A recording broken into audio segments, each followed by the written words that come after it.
Hello dear students, welcome to ATP. और बच्चों, क्या हाल चाल हैं? तो बच्चों, हम लोग फोटोसिंथेसिस इन हायर प्लांट्स पढ़ रहे थे और लास्ट लेक्चर में बच्चों हमने इस चैप्टर में क्या पढ़ लिया था?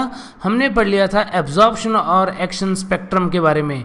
आखिर कौन कौन से पिगमेंट लाइट को ज़्यादा एब्जॉर्ब करते हैं, कौन कम एब्जॉर्ब करते हैं, उन सब इन्फॉर्मेशन को हमने स्टडी किया था डिटेल में, और साथ ही ये देख लिया था कि आखिर उनका एक्शन स्पेक्ट्रम क्या होता है। और लास्टली हमने देखा था क्वांटम रिक्वायरमेंट और क्वांटम यील्ड क्या होता है। तो बच्चों, आज हम इस चैप्टर को कंटिन्यू करते हैं। आज हम पढ़ेंगे पिगमेंट सिस्टम या फोटो सिस्टम। तो बच्चों, देखते हैं फोटो सिस्टम क्या होते हैं। बच्चों, ये फोटो सिस्टम जो होते हैं वो एक्चुअल में पिगमेंट्स और प्रोटीन्स के ग्रुप हैं। पिगमेंट और प्रोटीन्स के ग्रुप हैं जो मिलके काम कर रहे हैं, जो लाइट एब्जॉर्ब करते हैं और इलेक्ट्रॉन एमिट करते हैं और लाइट रिएक्शन जो है उसको कंटिन्यू करते हैं। बच्चों, फोटो सिस्टम आखिर कहाँ पे प्रेजेंट होते हैं? फोटो सिस्टम जो है वो मेम्ब्रेन्स के ऊपर प्रेजेंट होंगे। और फोटो सिस्टम के जो मेन 2 कंपोनेंट्स हैं बच्चों, वो हैं रिएक्शन सेंटर।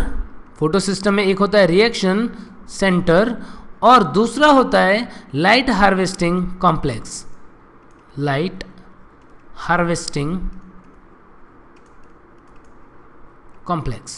तो बच्चों, आखिर ये दोनों चीज़ें हैं क्या कि जो फोटो सिस्टम है उसके अंदर एक क्लोरोफिल ए के मॉलिक्यूल को छोड़ के बाकी सारे के सारे क्या बनाते हैं? Light harvesting complex with protein.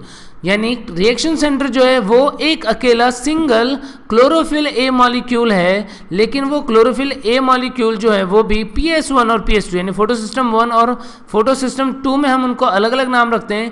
Chlorophyll A 700 जो होता है बच्चों, ये प्रेजेंट होता है PS1 के अंदर, और ऐसे ही क्लोरोफिल ए 680 जो होता है बच्चों वो प्रेजेंट होता है PS2 के अंदर। तो PS1 और PS2 जो है ये 2 फोटो सिस्टम है जिनके रिएक्शन सेंटर में डिफरेंस होता है chlorophyll A 700 and chlorophyll A 680। बच्चों, क्यों ये क्लोरोफिल ए 700 और क्यों ये क्लोरोफिल ए 680? तो बच्चों, मैं आपको बता देता हूं कि हमने लास्ट लेक्चर में भी पढ़ा था कि PS1 जो है वो मैक्सिमम 700 तक लाइट एब्जॉर्ब कर सकता है। तो मैक्सिमम जो है वो 700 तक पीक मिलता है इसका, इसलिए हम इसको क्लोरोफिल ए 700 बोलेंगे। और PS2 जो है वो मैक्सिमम पीक जो है वो 680 तक शो करता है, इसीलिए हम इसको क्लोरोफिल ए 680 नाम देते हैं। तो बच्चों, फोटो सिस्टम 2 टाइप के हैं, PS1 PS2। PS1 में क्लोरोफिल ए 700 है और PS2 में क्लोरोफिल ए 680 है। इसका मतलब क्या कि these are actually single chlorophyll a molecule that forms reaction centre. ठीक है बच्चों, समझ गए ये बात? अब बात करते हैं हम लाइट हार्वेस्टिंग कॉम्प्लेक्स की। तो LHC लाइट हार्वेस्टिंग कॉम्प्लेक्स जो है इसको हम शॉर्ट में LHC भी बोल देते हैं बच्चों। तो इसको फिर से हम डिवाइड कर सकते हैं 2 पार्ट के अंदर। लाइट हार्वेस्टिंग कॉम्प्लेक्स जो है उसके अंदर लाइट हार्वेस्टिंग पिगमेंट्स आते हैं जिसको हम बोल सकते हैं LHP। इसका मतलब है लाइट हार्वेस्टिंग पिगमेंट। क्या काम कर रहे हैं बच्चों? ये लाइट को एब्जॉर्ब करने का काम कर रहे हैं, क्योंकि इलेक्ट्रॉन एमिट करने का काम जो होता है वो रिएक्शन सेंटर का होता है। यानी कि ये जो क्लोरोफिल है वही सिर्फ उसका काम है लाइट एमिटिंग का। बाकी के मॉलिक्यूल्स क्या करेंगे? बाकी जो बहुत सारे फोटो सिस्टम में पिगमेंट्स है वो क्या करेंगे? वो लाइट एनर्जी को कलेक्ट करके आगे की तरफ ट्रांसफर करने का काम करेंगे। तो लाइट हार्वेस्टिंग कॉम्प्लेक्स में बहुत सारे क्लोरोफिल ए होंगे बच्चों, बहुत सारे क्लोरोफिल बी होंगे और कैरोटीनॉइड्स जो हैं ये भी प्रेजेंट होंगे। तो बच्चों, एक क्लोरोफिल ए को छोड़ करके बाकी सारे क्लोरोफिल ए और क्लोरोफिल बी और कैरोटीनॉइड ये जो है वो किसका पार्ट होते हैं? लाइट हार्वेस्टिंग पिगमेंट का पार्ट होते हैं। और इसके अलावा होते हैं इनके अंदर प्रोटीन, क्योंकि मेम्ब्रेन पे अटैच रहना है एक कॉम्प्लेक्स की फॉर्म में, तो उसमें इनको कौन हेल्प कर देगा बच्चों? प्रोटीन हेल्प कर देगा। तो कुछ इस तरीके से लाइट जो फोटो सिस्टम होते हैं उनकी स्ट्रक्चर बच्चों होती है।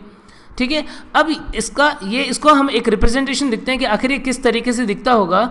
तो जैसे कि एक मेन पिगमेंट है यहाँ पर, सपोज मैं यहाँ पे बना रहा हूँ क्लोरोफिल ए।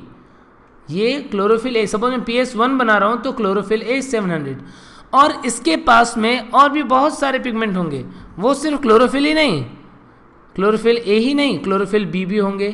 कुछ इस तरीके से बहुत सारे पिगमेंट है, क्लोरोफिल बी, फिर उसके बाद में कैरोटीनॉइड्स जिसमें बीटा कैरोटीन, ज़ेंथोफिल्स, ये सब कुछ यहाँ पर प्रेजेंट होते हैं। तो ग्रुप में होता है बच्चों इस तरीके का पिगमेंट का ग्रुप है जो प्रोटीन की हेल्प से अटैच्ड है, बाउंड है किसके ऊपर, मेम्ब्रेन के ऊपर, और इसको ही बोलते हैं बच्चों हम क्या, फोटोसिस्टम और लाइट हार्वेस्टिंग कॉम्प्लेक्स। ये जो यहाँ पर डायग्राम बना रहे हैं ये PS1 का डायग्राम है। क्यों बच्चों, क्योंकि यहाँ पर मैंने क्लोरोफिल A 700 बनाया हुआ है। तो अच्छा बच्चों एक बात और ध्यान रखिए कि भले ही मैंने यहाँ पे क्लोरोफिल A 700 थोड़ा बड़ा बनाया है, इसका मतलब ये बिल्कुल नहीं होता है कि क्लोरोफिल A पिगमेंट जो है वो बड़ा होगा। ये जितने भी क्लोरोफिल हैं यहाँ पे, क्लोरोफिल A है, B है, सबका साइज ऑलमोस्ट बराबर होता है। यहाँ पे बड़ा बनाने का सिर्फ एक ही पर्पज़ है मेरा कि मैं बताना चाहता हूँ इसका इंपॉर्टेंस सबसे ज़्यादा है यहाँ पर, ये बहुत इंपॉर्टेंट रोल प्ले कर रहा है। और इसको हम क्या बोल रहे हैं बच्चों, इसको हम बोल रहे हैं रिएक्शन सेंटर। रिएक्शन सेंटर जो होता है इसके लिए हम एक और भी टर्म यूज करते हैं बच्चों, कोर पिगमेंट। क्या बोल देते हैं इसको, कोर पिगमेंट। और दूसरे इसके आसपास में जो पिगमेंट है इनको बोल देते हैं बच्चों हम एंटेना पिगमेंट या असेसरी पिगमेंट। तो एंटीना या असेसरी पिगमेंट जो है वो पास में है, जिसमें कौन है, बहुत सारे chlorophyll A, chlorophyll B, carotenoid, ये सब यहाँ प्रेजेंट है। और बच्चों ये सब मिलके काम कैसे करते हैं कि जैसे इनको मिली सोलर एनर्जी, लाइट आई। अब लाइट जो है वो डिफरेंट वेवलेंथ को डिफरेंट पिगमेंट्स, आपने देखा यहाँ पे एब्जॉर्प्शन स्पेक्ट्रम हमने देखा था इन पिगमेंट्स का, तो यहाँ पर लाइट एनर्जी आई। तो लाइट एनर्जी को एब्जॉर्ब किया किसने, सारे पिगमेंट्स ने। अब जब ये क्लोरोफिल डिफरेंट टाइप के जो एंटीना पिगमेंट में है वो इस लाइट एनर्जी को एब्जॉर्ब करते हैं, तो वो इसको ट्रांसफर करते हैं आगे की तरफ। यानी हर पिगमेंट जिसने एनर्जी को एब्जॉर्ब किया वो इसे अपने नेक्स्ट टू नेक्स्ट पिगमेंट को इस तरीके से ट्रांसफर करता रहेगा, और अल्टीमेटली ये एनर्जी जो है वो पहुंचती है किसके पास में, वो पहुंचती है रिएक्शन सेंटर के पास में, जो कोर पिगमेंट है उसके पास में। जब कोर पिगमेंट के पास एनर्जी पहुंचेगी तो एक्साइट होकर के ये जो हमारा कोर पिगमेंट है ये इलेक्ट्रॉन एमिट करने का काम करेगा। बच्चों इलेक्ट्रॉन को एमिट करने का काम जो है वो सिर्फ ये रिएक्शन सेंटर ही कर सकता है, एंटीना पिगमेंट नहीं करेंगे। इसका मतलब यहाँ पर क्लोरोफिल A, क्लोरोफिल B और कैरोटीनॉइड जो लाइट हार्वेस्टिंग पिगमेंट हैं या एंटीना पिगमेंट के पार्ट हैं, वो क्या कर रहे हैं, वो लाइट एनर्जी को एब्जॉर्ब कर रहे हैं और आगे आगे ट्रांसफर कर दे रहे हैं किसको बच्चे हो, रिएक्शन सेंटर को कर दे रहे हैं, और रिएक्शन सेंटर एक्साइट होकर के इलेक्ट्रॉन को एमिट कर देता है। तो बच्चों फोटो सिस्टम जो है वो क्या होते हैं और किस तरीके से काम करते हैं वो आपको इस डायग्राम में पता पड़ रहा है। और फोटो सिस्टम दो टाइप के होते हैं, PS1, PS2, इनमें हम डिफरेंस देखते हैं बच्चों। तो बच्चों देखिए PS1 और PS2 में यहाँ पर डिफरेंस। PS1 जो है उसके अंदर जो मॉलिक्यूल्स हैं वो किस वेवलेंथ की लाइट को एब्जॉर्ब करे बच्चों, अप टू 700 नैनोमीटर, यानी 680 और उससे ज़्यादा, यानी फार रेड लाइट जो है उसको भी एब्जॉर्ब कर रहे हैं। जबकि PS2 जो है वो कहाँ तक, वो अप टू 680 नैनोमीटर। यानी हमने जब अभी एक्शन स्पेक्ट्रम पढ़ा था तब हमने देखा था कि PS1 जो है वो 700 तक काम कर रहा था, PS2 जो है वो 680 नैनोमीटर तक काम कर रहा था। और इसी के अकॉर्डिंग इनका रिएक्शन सेंटर है P700, जिसको हमने बोला था क्लोरोफिल A 700। ऐसे ही PS2 के अंदर क्लोरोफिल A 680, P8 680। ठीक है बच्चों। इसके बाद PS1 और PS2 की पोजीशन में कोई डिफरेंस था क्या बच्चों? जब हमने थाइलेकॉइड की स्ट्रक्चर पढ़ी थी तब मैंने बहुत क्लियरली बताया था कि PS1 जो होता है वो कहाँ पर प्रेजेंट होता है, वो स्ट्रोमा लैमेली के ऊपर और नॉन अप्रेस्ड पार्ट के ऊपर प्रेजेंट था। कहाँ पे प्रेजेंट था? नॉन अप्रेस्ड पार्ट के ऊपर था, और स्ट्रोमा लैमेली के ऊपर भी था। जबकि जो PS2 है वो कहाँ पर प्रेजेंट था, वो सिर्फ और सिर्फ मेनली कहाँ पे प्रेजेंट था, मेनली अप्रेस्ड पार्ट के ऊपर प्रेजेंट था। और ये कहाँ पर, ये ग्रेना के अंदर ही होते हैं, ये स्ट्रोमा लैमेली में एब्सेंट होते हैं। PS1 पे मॉलिक्यूलर ऑक्सीजन जो है वो इवॉल्व नहीं होती है, ऑक्सीजन रिलीज नहीं करता है ये। जबकि यदि हम बात करें PS2 की, तो बहुत ही इंपॉर्टेंट है कि PS2 पर मॉलिक्यूलर ऑक्सीजन जो होता है वो रिलीज होता है, फोटोलाइसिस ऑफ वाटर जो है वो यहाँ पर होगा। PS1 दोनों में पार्टिसिपेट करता है बच्चों, साइक्लिक और नॉन साइक्लिक जो प्रोसेस होते हैं फोटोसिंथेसिस के, लाइट रिएक्शन के, साइक्लिक एंड नॉन साइक्लिक दोनों में पार्टिसिपेट करेगा PS1। और PS2 जो है वो सिर्फ और सिर्फ नॉन साइक्लिक फोटोफॉस्फोरिलेशन वाली प्रोसेस जो है उसी में पार्टिसिपेट करता है। ठीक है बच्चों, इसी के साथ में एक और भी इंपॉर्टेंट बात है कि PS1 जो होता है उसके पास NADPH2 reductase enzyme FNR enzyme भी प्रेजेंट हो सकते हैं और उसकी वजह से NADPH2 जो है वो प्रोड्यूस कर सकता है। ये NADP जो है वो PS1 के ऊपर प्रोड्यूस होता है, लेकिन यहाँ पर PS2 जो होता है उसके ऊपर NADPH2 प्रोड्यूस नहीं होता है। ठीक है बच्चों, तो इस तरीके से हमने देखा कि आखिर क्या मेन डिफरेंस है PS1 और PS2 के अंदर। बच्चों नॉर्मली जो फोटो सिस्टम होते हैं उसके अंदर ऐसा बोला जाता है कि 250 around chlorophyll molecule 230 around chlorophyll के मॉलिक्यूल हैं और 50 अराउंड कैरोटिनॉइड्स प्रेजेंट होते हैं। हालांकि ये डेटा जो है वो वेरिएबल है, ऐसा कुछ फिक्स नहीं होता है। अलग अलग साइज़ के पिगमेंट सिस्टम्स जो हैं वो होते हैं कि जैसा आपको पता है कि ऐसे प्लांट जो छाया में उग रहे होंगे उनके पास में क्या होगा, जो प्लांट छाया में उग रहे होंगे आपको पता है उनके पास फोटोसिंथेटिक यूनिट जो होती है वो लार्जर होती है, उसके अंदर नंबर ऑफ फोटोसिंथेटिक पिगमेंट ज़्यादा होते हैं, जबकि जो धूप में उग रहे होंगे उनके पास कम होंगे। तो ऐसा होता है। तो हम मतलब श्योरली ये जो है वो कोई फिक्स डेटा नहीं है, बट नॉर्मली बुक्स के अंदर लिखा होता है कि फोटो सिस्टम में 230 क्लोरोफिल होते हैं और 50 कैरोटिनॉइड होते हैं। ठीक है बच्चों, तो इस तरीके से आपको समझ में आ गया है कि आखिर फोटो सिस्टम क्या होते हैं और उनकी स्ट्रक्चर कैसी है, उनका क्या क्या कंपोनेंट है। बच्चों इसके बाद में हम डिटेल में स्टार्ट करते हैं हमारा फोटोसिंथेसिस का प्रोसेस। तो बच्चों ये जो फोटोसिंथेसिस की प्रोसेस है वो कहाँ पे होगी, ये प्रोसेस जो है वो होगा क्लोरोप्लास्ट के अंदर, और क्लोरोप्लास्ट में भी ये प्रोसेस जो है वो 2 स्टेप में होता है। तो बच्चों हम देखते हैं एक एक करके कि फोटोसिंथेसिस जो है वो 2 स्टेप में कंप्लीट हो रहा है मेनली। एक स्टेप क्या है, एक स्टेप है लाइट रिएक्शन और दूसरा स्टेप है इसका डार्क रिएक्शन। यानी 2 स्टेप कौन कौन से हो गए, एक हो गया लाइट रिएक्शन और दूसरा हो गया डार्क रिएक्शन। लाइट रिएक्शन कौन सा स्टेप है, आखिर इसमें क्या होता है। लाइट रिएक्शन को बच्चों हम बोलते हैं फोटो फॉस्फोराइलेशन। इसका मतलब क्या है, इसका मतलब है लाइट के प्रेजेंस में फॉस्फोराइलेशन होना, मतलब एटीपी का बन जाना। और डार्क रिएक्शन जो होता है, डार्क रिएक्शन में एक्चुअल में फूड बनता है, इसलिए डार्क रिएक्शन को हम बोल देते हैं बायोसिंथेटिक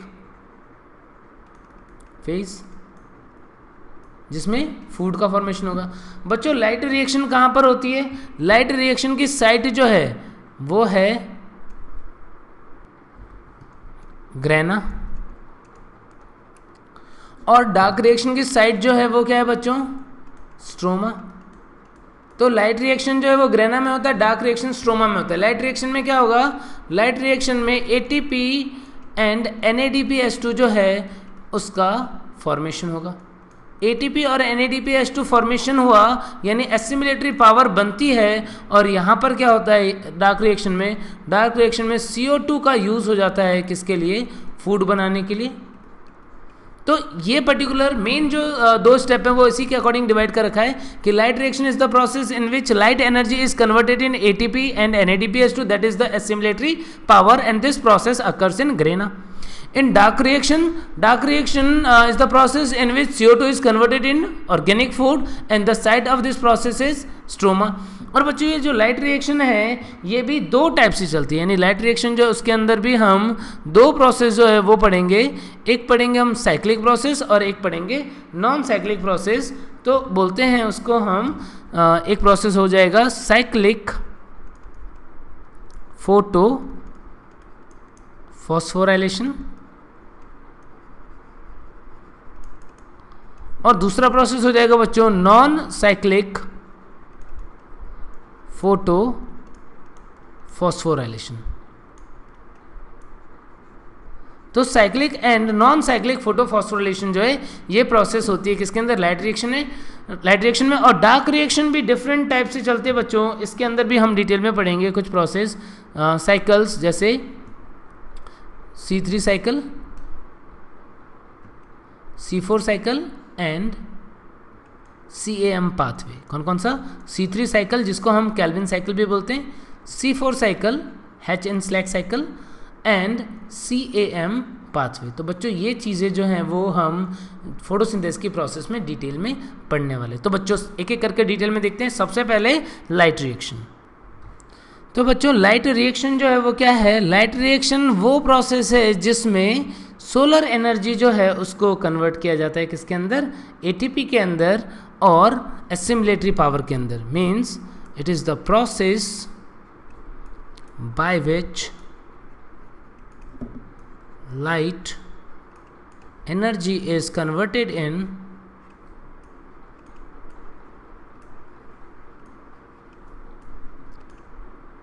ATP and NADPH2। और ये जो ATP और NADPH2 है बच्चों, इसी को हम क्या बोल देते हैं? इसी को बोल देते हैं हम एसिमुलेटरी पावर। तो लाइट रिएक्शन जो है वो ऐसा प्रोसेस हो गया। लाइट रिएक्शन नाम ही क्यों रखा है? क्योंकि इसमें लाइट की प्रेजेंस में जो है ATP प्रोडक्शन होगा, इसलिए हम इसको फोटोफॉस्फोरिलेशन भी बोल रहे हैं। ये प्रोसेस कहाँ पे हो रहा है? अकर्स एट ग्रेना, जो थाइलेकॉइड है उनके ऊपर होता है ये, एंड PS1 PS2 दोनों पार्टिसिपेट करते हैं। नॉन साइक्लिक प्रोसेस में ऑक्सीजन भी इवॉल्व होता है। ठीक है बच्चों, तो इसके अंदर मेनली क्या हो रहा है? इसके अंदर ATP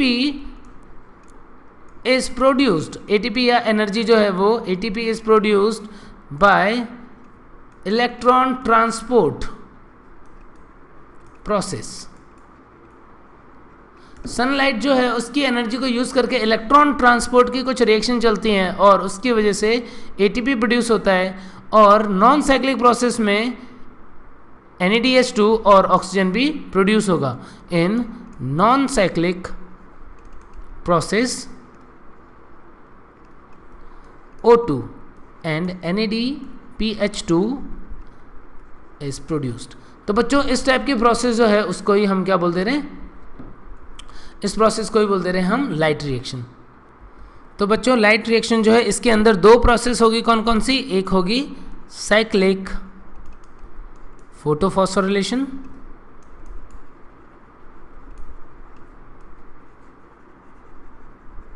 और बच्चों दूसरी प्रोसेस जो होगी वो होगी नॉन साइक्लिक फोटोफॉस्फोरिलेशन।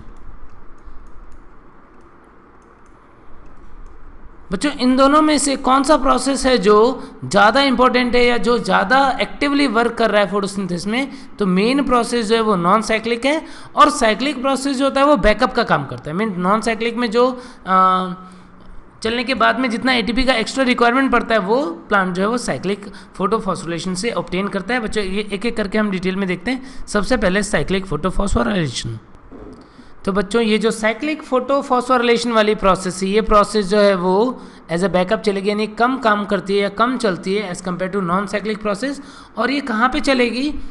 ये एक तो जो स्ट्रोमा लैमेली है उस पर सिर्फ साइक्लिक फोटोफॉस्फोरिलेशन होता है क्योंकि वहाँ पर जो है PS2 एब्सेंट है और जो फोटो सिस्टम 1 होता है उस पर FNR एंजाइम भी एब्सेंट होता है। तो मेनली वहाँ पे चलती है ये।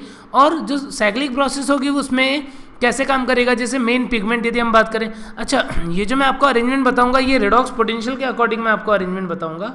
जैसे कि तो बच्चों ये जो साइक्लिक फोटोफॉस्फोरिलेशन की प्रोसेस मैं आपको बता रहा हूँ, इसके अंदर ये हमने बनाया यहाँ पे फोटो सिस्टम 1, ये PS1 है और PS1 जो है उसका रेडॉक्स पोटेंशियल 0.5 के आसपास होगा। तो मैंने उसी हिसाब से बनाया। ये जो हम यहाँ पर जितने भी इलेक्ट्रॉन कैरियर बनाएंगे उनके लिए ये पैरामीटर लिखे मैंने। रेडॉक्स पोटेंशियल माइनस रिड्यूसिंग को शो करेगा और प्लस जो होगा वो ऑक्सीडेशन पोटेंशियल को यहाँ पर इंडिकेट करेगा। तो बच्चों यहाँ पर जैसे हम देखते हैं कि लाइट जो है वो जब क्लोरोफिल मॉलिक्यूल को मिलता है तो ये क्लोरोफिल मॉलिक्यूल जो है वो क्या हो जाएगा? वो एक्साइट हो जाएगा और एक एक्साइटेड स्टेट में पहुँच जाएगा। हम इसको यहाँ पर लिख देते हैं क्लोरोफिल A।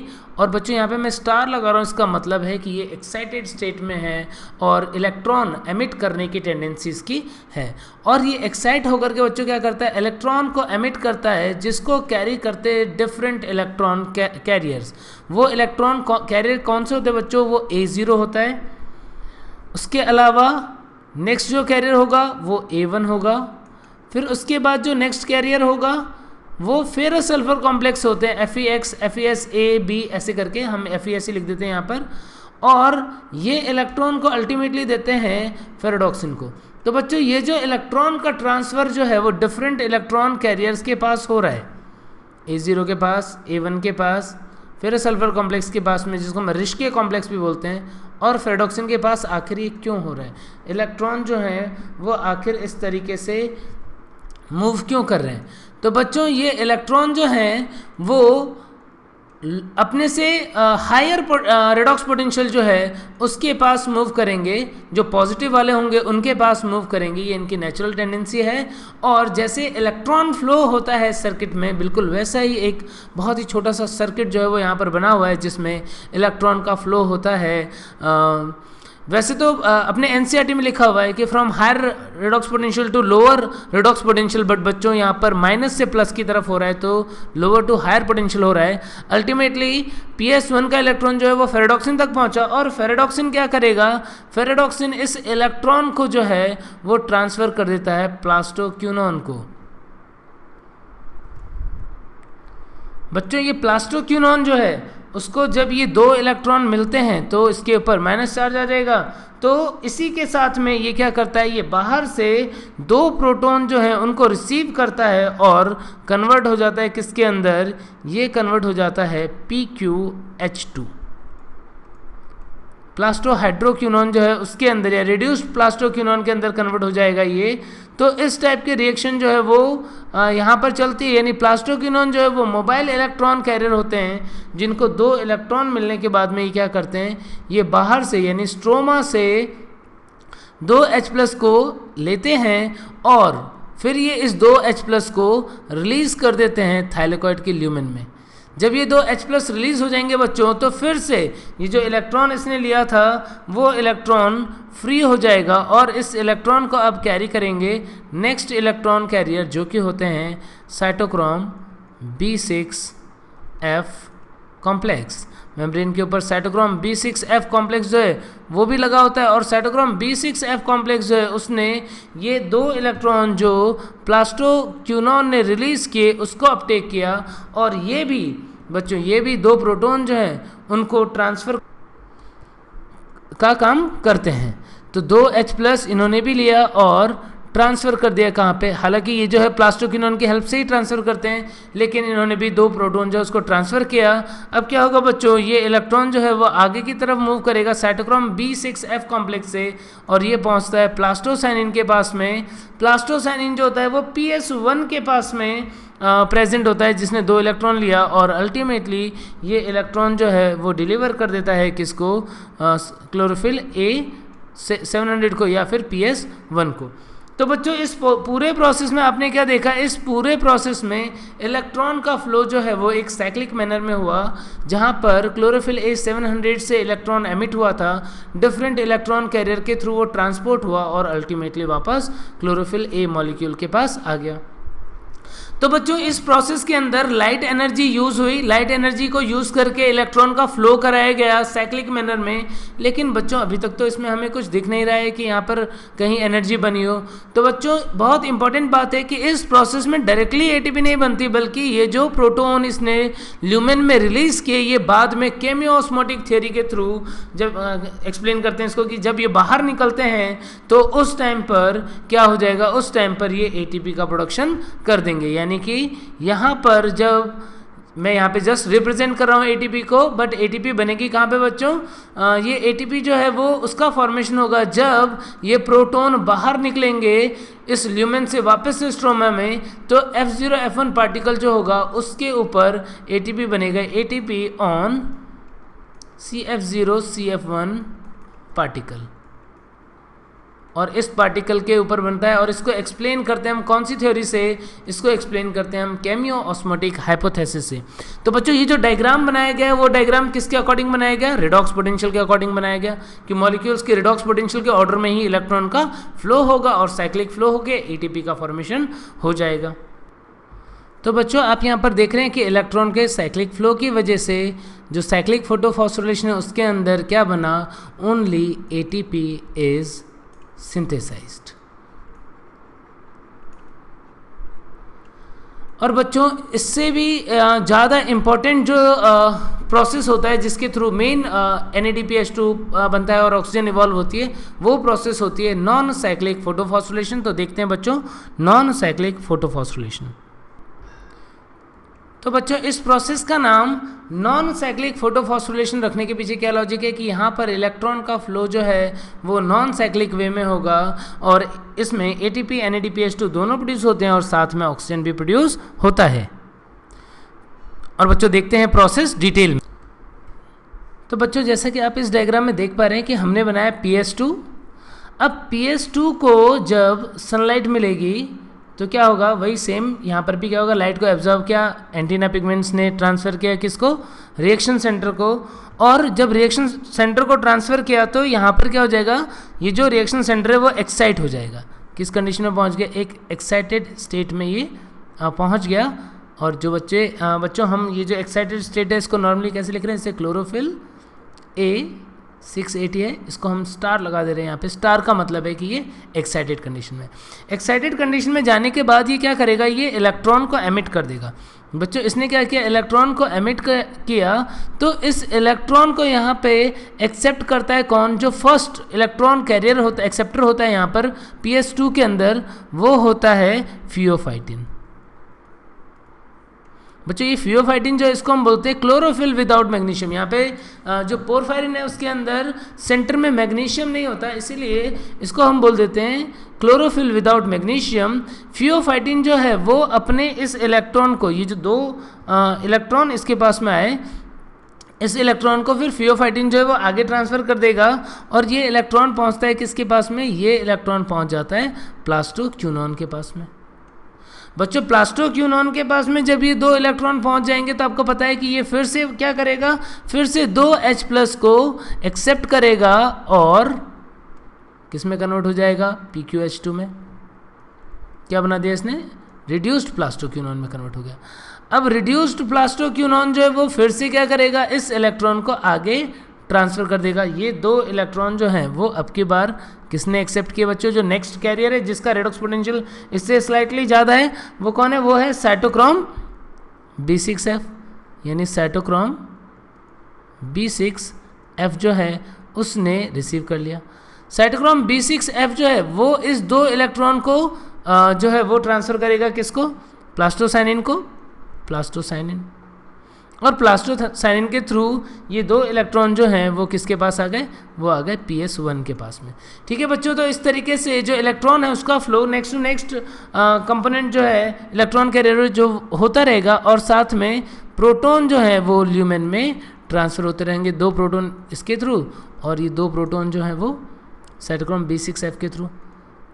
तो इस तरीके से ल्यूमेन में प्रोटॉन की कॉन्सेंट्रेशन बढ़ती जाएगी और जो इलेक्ट्रॉन है वो नेक्स्ट टू नेक्स्ट मॉलिक्यूल्स के पास में ट्रांसफर होता रहेगा। फिर जब PS1 के पास आए तो PS1 लाइट एब्जॉर्ब करेगा और लाइट एब्जॉर्ब करने के बाद में PS1 जो है वो किस कंडीशन में पहुंच जाएगा बच्चों, ये एक एक्साइटेड स्टेट में पहुंच जाएगा। फिर से हम यहाँ पर क्लोरोफिल A700 स्टार जो है वो एक्साइटेड स्टेट को रिप्रेजेंट कर रहा है यहाँ पर। और फिर ये जो क्लोरोफिल A है इसने इलेक्ट्रॉन एमिट किया तो बच्चों नेक्स्ट इलेक्ट्रॉन कैरियर जो है वो कौन होता है, नेक्स्ट इलेक्ट्रॉन कैरियर होता है फाइलोक्यूनॉन। फाइलोक्यूनॉन जो है वो इलेक्ट्रॉन को आगे ट्रांसफ़र कर रहा है किसको, फेरस सल्फर कॉम्प्लेक्स को। फेरस सल्फर कॉम्प्लेक्स इलेक्ट्रॉन किसको दे रहा है, फेरेडॉक्सिन को। तो इस तरीके से इलेक्ट्रॉन जो है वो next to next electron carrier जो है उसके पास में ट्रांसफ़र होता जाएगा। इस इलेक्ट्रॉन को अल्टीमेटली यूटिलाइज कौन करेगा बच्चों, तो यहाँ पर इसके पास में होता है एक एंजाइम जिसका नाम है FNR, ferredoxin NADP reductase enzyme. और फेरेडॉक्सिन NADP रिडक्टेज एंजाइम जो है वो क्या करेगा बच्चों, वो यहाँ पर जो NADP है, NADP इसके साथ में NADP प्लस और इसको 2H+ के साथ में ऐड कर देगा। इसके लिए इसको 2 इलेक्ट्रॉन चाहिए, यहाँ से इसने दिए 2 इलेक्ट्रॉन जो है वो ले लिए और कन्वर्ट कर दिया किस में, NADPH में।